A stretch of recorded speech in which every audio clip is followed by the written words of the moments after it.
আসসালামু আলাইকুম। সংবাদে আপনাদের সবাইকে স্বাগতম। প্রথমে থাকছে সংবাদ শিরোনাম। প্রথমেই জানিয়ে দিব ইরানের সামনে নরম ট্রাম্প, তবে কি কৌশল বদলের কোনো ইঙ্গিত? এরপরই জানিয়ে দিব যুদ্ধ বন্ধের প্রস্তাবে ইরানের স্পষ্ট বার্তা, যুদ্ধ বন্ধে ইরানের সাথে আলোচনার কথা জানিয়েছে যুক্তরাষ্ট্র। তারপরেই জানিয়ে দিব ইরানের মিসাইল ক্লাস্টার হুলের মতো ফুটছে ইসরায়েলের আকাশের ওপর, আর নেই ইসরায়েলের নিয়ন্ত্রণ। সর্বশেষ জানিয়ে দিব হরমুজে যুক্তরাষ্ট্রের জন্য যে মৃত্যু ফাঁদ পেতেছে ইরান। মধ্যপ্রাচ্যের কৌশলগতভাবে অত্যন্ত গুরুত্বপূর্ণ জলপথ হরমুজ প্রণালী এখন ইরান। দর্শক, এতক্ষণ শুনছিলেন সংবাদ শিরোনাম। এখন জানাবো বিস্তারিত জানার আগে আপনি যদি চ্যানেলে নতুন হয়ে থাকেন তাহলে আমাদের চ্যানেলটি সাবস্ক্রাইব করুন, আর কোন জায়গা থেকে দেখছেন এবং শুনছেন তা কমেন্ট করে জানান। ভিডিওটি ভালো লাগলে একটি লাইক দিন। মধ্যপ্রাচ্যের আকাশে যখন যুদ্ধের ঘন ঘটা, ঠিক তখনই নাটকীয় মোড় নিলেন মার্কিন প্রেসিডেন্ট ডোনাল্ড ট্রাম্প। যে ট্রাম্প কদিন আগেও ইরানের উপর সর্বোচ্চ আঘাতের হুমকি দিয়েছিলেন, সেই তিনি এখন সুর নরম করে আলোচনার কথা বলছেন। আন্তর্জাতিক রাজনৈতিক বিশ্লেষকরা প্রশ্ন তুলছেন, ইরানের অনড় অবস্থান আর সামরিক শক্তির মুখে কি শেষ পর্যন্ত নতি স্বীকার করলেন হোয়াইট হাউসের এই দাপটে নেতা, নাকি এটি কোনো বৃহত্তর কৌশলের অংশ? ইরানের তেল ও পারমাণবিক স্থাপনায় বড় ধরনের হামলার পরিকল্পনায় ইসরায়েলকে সবুজ সংকেত দিলেও হঠাৎ করেই পিছু হটেছেন ডোনাল্ড ট্রাম্প।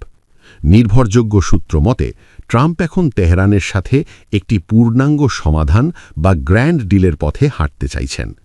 ইরানের বিদ্যুৎ কেন্দ্র বা সাধারণ অবকাঠামোতে হামলা আপাতত স্থগিত রাখার নির্দেশ দিয়ে তিনি প্রমাণ করেছেন যে সরাসরি যুদ্ধ নয়, বরং কূটনীতিতেই সমাধান খুঁজছেন তিনি। বিশেষজ্ঞদের মতে ট্রাম্পের এই নমনীয়তার পেছনে কয়েকটি বড় কারণ রয়েছে। এর অন্যতম প্রধান কারণ হল, ইরানে হামলা হলে বিশ্ববাজারে তেলের দাম আকাশচুম্বী হতে পারে, যা মার্কিন অর্থনীতির জন্য আত্মঘাতী হবে। এছাড়াও ইরান স্পষ্ট করে দিয়েছে যে হামলা হলে মধ্যপ্রাচ্যে মার্কিন ঘাঁটিগুলো নিরাপদ থাকবে না। এই সরাসরি হুমকির মুখে ট্রাম্প যুদ্ধের ঝুঁকি এড়াতে চাইছেন। অন্যদিকে ইসরায়েলি প্রধানমন্ত্রীকে যুদ্ধের নেশা থেকে সরিয়ে এনে ট্রাম্প এখন নিজের শর্তে শান্তি চুক্তি করতে আগ্রহী। তবে নেতানিয়াহু এখনও ইসরায়েল সমর্থিত গোষ্ঠীগুলোর দমনে অনড় থাকলেও ট্রাম্পের এই পিছু হটা মধ্যপ্রাচ্যের রাজনীতিতে এক নতুন সমীকরণ তৈরি করেছে। ট্রাম্পের ভাষায় তিনি কেবল জয় চান না, তিনি চান একটি দীর্ঘস্থায়ী শান্তি। তবে ট্রাম্পের এই নমনীয়তাকে অনেকে কৌশলগত পিছু হটা হিসাবে দেখলেও সমালোচকদের মতে এটি তেহরানের শক্তির কাছে ওয়াশিংটনের এক প্রকার নতি স্বীকার। এখন দেখার বিষয় ট্রাম্পের এই আলোচনার প্রস্তাব তেহরান কিভাবে গ্রহণ করে এবং মধ্যপ্রাচ্যের এই অস্থিরতা আসলে কোন দিকে মোড় নেয়। ইরান মার্কিন ইসরায়েল চলমান সংঘাত ছাড়িয়েছে কয়েক সপ্তাহ। এরই মধ্যে যুদ্ধ বন্ধে ইরানের সাথে আলোচনার কথা জানিয়েছে যুক্তরাষ্ট্র। ওয়াশিংটনের দাবি, এ বিষয়ে তেহরানও বেশ আগ্রহ দেখাচ্ছে। তবে আমেরিকার পক্ষ থেকে এমন কোনো প্রস্তাব পায়নি বলে জানিয়েছে ইরান। মার্কিন প্রেসিডেন্টের দাবি, ইরানের সঙ্গে যুদ্ধ শেষ করার জন্য ফলপ্রসূ আলোচনা করেছেন তিনি। তার মতে ইরান নাকি তার দেয়া শর্ত মেনেও নিচ্ছে। তবে ইরানের শীর্ষ কর্মকর্তারা আলোচনার কথা বরাবরই অস্বীকার করেছেন। এমন পরিস্থিতিতে যুক্তরাষ্ট্র আর ইরানের মধ্যে কেউ কি মিথ্যার আশ্রয় নিচ্ছে কিনা, এ নিয়ে উঠছে প্রশ্ন। কাতার ভিত্তিক গণমাধ্যম আল জাজিরা এক বিশ্লেষণধর্মী প্রতিবেদনে জানিয়েছে, এই মিথ্যা ও সত্যের মাঝে থাকতে পারে বাজার নিয়ন্ত্রণ ইস্যু। গত 2 সপ্তাহে মধ্যপ্রাচ্যের পরিস্থিতির কারণে তেলের দাম ব্যাপক ওঠানামা করেছে, যা ব্যারেল প্রতি সর্বোচ্চ $120 পর্যন্ত পৌঁছায়। তাই ট্রাম্পের আলোচনার বিষয়টি বাজার শান্ত রাখার কৌশল হতে পারে। সম্প্রতি ট্রাম্প জানান, একজন শীর্ষ ইরানি কর্মকর্তার সঙ্গে যুদ্ধ বন্ধের বিষয়ে ভালো আলোচনা হয়েছে। এ নিয়ে চিন্তাভাবনার জন্য ইরানকে 5 দিনের সময়ও দিয়েছে মার্কিন প্রেসিডেন্ট। এক্ষেত্রে অনেকেরই পর্যবেক্ষণ এমন যে এই সময়সীমা মার্কিন শেয়ার বাজারের সপ্তাহের সঙ্গে মিলে যায়। এদিকে আলোচনার কথা স্পষ্টত অস্বীকার করেছে ইরান। দেশটির পার্লামেন্ট স্পিকার মোহাম্মদ বাঘার গালিবাফ বলেছেন, যুক্তরাষ্ট্রের সঙ্গে কোনো আলোচনা আলোচনা হয়নি। তার দাবি, বাজার নিয়ন্ত্রণ ও নিজেদের সংকট থাকতে মিথ্যা খবর ছড়াচ্ছে ওয়াশিংটন। বিশ্লেষকদের মতে এখানে উভয় পক্ষের আলাদা স্বার্থ রয়েছে। যুক্তরাষ্ট্র চাইছে আলোচনার কথা বলে বাজার স্থিতিশীল রাখতে, অন্যদিকে ইরান চাইছে বিষয়টি অস্বীকার করে বাজারে চাপ তৈরি করতে, যাতে যুক্তরাষ্ট্র ও বৈশ্বিক অর্থনীতি ক্ষতিগ্রস্ত হয়। তবে বারবার সমঝোতার বিষয়টি উঠে এলেও ইরান এখন সহজে যুদ্ধ শেষ করতে আগ্রহী নয়, কারণ তাদের ধারণা এই যুদ্ধ দীর্ঘায়িত করলে ভবিষ্যতে হয়তো যুক্তরাষ্ট্র বা ইসরায়েলকে আক্রমণ থেকে বিরত রাখা যাবে। বিশ্লেষকদের মতে ইসরায়েলের প্রতিরক্ষা ক্ষেপণাস্ত্র কমে আসছে, আর এই সময়টাকেই সুযোগ হিসাবে কাজে লাগাচ্ছে ইরান, করছে একের পর এক ভয়াবহ হামলা। এদিকে ইরানের অভ্যন্তরীণ কিছু মধ্যপন্থী গোষ্ঠী মনে করে এখনই আলোচনার সময়, যদি তারা ভবিষ্যতে হামলা না হওয়া সহ হরমুজ প্রণালীতে বেশি প্রভাবের নিশ্চয়তা পায়, তাহলে তারা সমঝোতায় যেতে পারে। প্রত্যয় দাস, যুগান্তর নিউজ।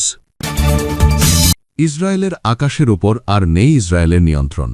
শেষ 4 দিনে এ সত্য প্রতিষ্ঠিত করে ফেলেছে ইরান। ইসরায়েলের আকাশ জুড়ে এখন শুধু ইরানি মিসাইলের ক্লাস্টার আলোর বিন্দু। সিংহ ইরানের খুররাম শহর মিসাইল কোনোভাবেই ঠেকাতে পারছে না নেতানিয়াহুর বাহিনী। শোনা যাচ্ছে ইসরায়েলের ইন্টারসেপ্টর মিসাইলের সংখ্যাও নাকি শেষ পর্যায়ে। তাই শুধু অতি গুরুত্বপূর্ণ স্থাপনা রক্ষাতেই মনোযোগ দিয়েছে ইসরায়েল। অন্যদিকে বিস্তীর্ণ এলাকা ধ্বংস হয়ে যাচ্ছে ইরানের মিসাইল বিক্রমে। মঙ্গলবারও ইসরায়েলে আঘাত হানে শক্তিশালী এই গুচ্ছ বোমার বহর। এই বোমা সাধারণত জনবহুল এলাকায় ছড়িয়ে ছিটিয়ে পড়ে বিশাল ধ্বংসযজ্ঞ তৈরি করে। মঙ্গলবারের হামলায় ইহুদি রাষ্ট্রের বনেই ব্রাকে আহত হয়েছে 9 ইসরায়েলি। ইরানের ইস্পাহান বুশের পারমাণবিক কেন্দ্রে বোমা হামলার জবাবে ইসরায়েলে ইরান পাঠিয়েছে ক্লাস্টার বোমা। মঙ্গলবার ইসরায়েলে 13টি মিসাইল হামলা চালিয়েছে তেহরান। এর মধ্যে 12তম ধাপে ছুড়েছে ক্লাস্টার বোমা। বুধবার ভোরে ইরানের ছোড়া মিসাইল দক্ষিণাঞ্চলীয় শহর ইলাদ, জেরুজালেম এবং মধ্য ইসরায়েলে বেজে ওঠে সতর্কতা সাইরেন। আইডিএফ বলেছে, যুদ্ধ শুরুর পর থেকে এখন পর্যন্ত ইসরায়েলে ইরানি হামলার অর্ধেকই ছিল ক্লাস্টার ওয়ারহেড। গুঞ্জন উঠেছে, খুররাম শহর ব্যালিস্টিক মিসাইল থেকে ক্লাস্টার বোমা ছুড়েছে তেহরান। ধারণা করা হচ্ছে এটি ক্লাস্টার বোমা বহনে সক্ষম একটি ব্যালিস্টিক মিসাইল। মাঝ আকাশে 80টি ছোট ছোট বোমায় বিভক্ত হয়ে ছড়িয়ে পড়ে এগুলো। এই বিষয়টি সামনে আসার পর থেকে ইসরায়েলের আকাশ প্রতিরক্ষা ব্যবস্থার সামনে বড় হুমকি হয়ে উঠেছে ইরানের শক্তিশালী খুররাম শহর মিসাইল। গত রোববারও ইসরায়েলে ক্লাস্টার বোমা আঘাত হানে। সেদিন ইরানের একটি ব্যালিস্টিক মিসাইল আঘাত হানে ইসরায়েলের মধ্যাঞ্চলে। আহত হয়েছেন অন্তত 15 জন। দ্য গার্ডিয়ান বলছে, যুদ্ধ শুরুর পর থেকে অন্তত 19টি গুচ্ছবোমা বহনকারী ব্যালিস্টিক মিসাইল ছুড়েছে তেহরান। এসব হামলায় 9 জনের মৃত্যু হয়েছে, আহত হয়েছেন কয়েক ডজন মানুষ। এটিকে যুদ্ধ কৌশলের বড় পরিবর্তন হিসাবে দেখছেন বিশ্লেষকরা। যুদ্ধের শুরু থেকে ইরানের এই গুচ্ছ বোমাগুলো মাঝ আকাশে কয়েক ডজন ছোট বোমায় বিভক্ত হয়ে যায়। এই গুচ্ছ বোমা ইসরায়েলের আকাশ প্রতিরক্ষা ব্যবস্থা আয়রন ডোমকে রীতিমতো ভেঙে গুড়িয়ে দিয়েছে। প্রযুক্তির দিক থেকেও ক্লাস্টার বোমাকে ঠেকিয়ে দেয়া প্রায় দুঃসাধ্য। ইরানের কৌশলের পেছনে আছে কৌশলগত উদ্দেশ্য। ক্লাস্টার বোমা ছুড়ে ইসরায়েলের প্রতিরক্ষা ইন্টারসেপ্টরের মজুদ শেষ করে দেয়া। এতে করে একটিমাত্র মিসাইলের হুমকি মোকাবেলা করতে গিয়ে উচ্চ মূল্যের ইন্টারসেপ্টর ব্যবহারে বাধ্য হচ্ছে ইসরায়েল। মধ্যপ্রাচ্যের কৌশলগতভাবে অত্যন্ত গুরুত্বপূর্ণ জলপথ হরমুজ প্রণালী এখন ইরান ও যুক্তরাষ্ট্রের মধ্যকার চরম উত্তেজনার কেন্দ্রে। বিশেষ করে ইরান কর্তৃক জলপথের সর্বাধুনিক সামুদ্রিক মাইন স্থাপনের খবর বিশ্বজুড়ে নতুন করে উদ্বেগের জন্ম দিয়েছে। সামরিক বিশ্লেষকদের মতে মার্কিন রণতরী এবং আন্তর্জাতিক তেলবাহী ট্যাঙ্কারগুলোর জন্য ইরান সেখানে এক ভয়ঙ্কর মৃত্যু ফাঁদ পেতেছে। ইরান তাদের নিজস্ব প্রযুক্তিতে তৈরি মাহাম 3 এবং মাহাম 7 নামক মাইনগুলো প্রণালীর বিভিন্ন পয়েন্টে মোতায়েন করেছে। মাহাম 3 মাইনগুলো অত্যন্ত স্পর্শকাতর শাব্দিক ও চৌম্বকীয় সেন্সারযুক্ত, যা কাছে আসা যে কোনো বড় জাহাজের উপস্থিতি শনাক্ত করে স্বয়ংক্রিয়ভাবেই আঘাত হানতে পারে। অন্যদিকে মাহাম 7 হল সমুদ্রের তলদেশে লুকিয়ে থাকা উচ্চ ক্ষমতাসম্পন্ন বিস্ফোরক, যা শনাক্ত করা সাধারণ মাইন সুইপিং জাহাজের জন্য অত্যন্ত কঠিন। বিশ্বের মোট সমুদ্রবাহিত তেলের প্রায় 20% এই সরু প্রণালী দিয়ে পরিবাহিত হয়। ইরানের এই মাইন আতঙ্কে বর্তমানে এই রুটে জাহাজ চলাচল নাটকীয়ভাবেই কমে গেছে। আগে যেখানে প্রতিদিন গড়ে 130টির বেশি জাহাজ চলত, তা এখন 5-6টিতে নেমে এসেছে। এদিকে মার্কিন প্রেসিডেন্ট ডোনাল্ড ট্রাম্প ইরানকে কড়া হুঁশিয়ারি দিয়ে বলেছেন, বাণিজ্যিক চলাচলে বাধা দিলে তেহরানকে নজিরবিহীন সামরিক পরিণতির মুখোমুখি হতে হবে। ইরান কর্তৃক হরমুজ প্রণালীতে অত্যাধুনিক সামুদ্রিক মাইন মোতায়েন মার্কিন রণতরী ও তেলবাহী ট্যাঙ্কারের জন্য মারাত্মক ঝুঁকি তৈরি করেছে, যার ফলে ওই পথে জাহাজ চলাচল নাটকীয়ভাবেই হ্রাস পেয়েছে।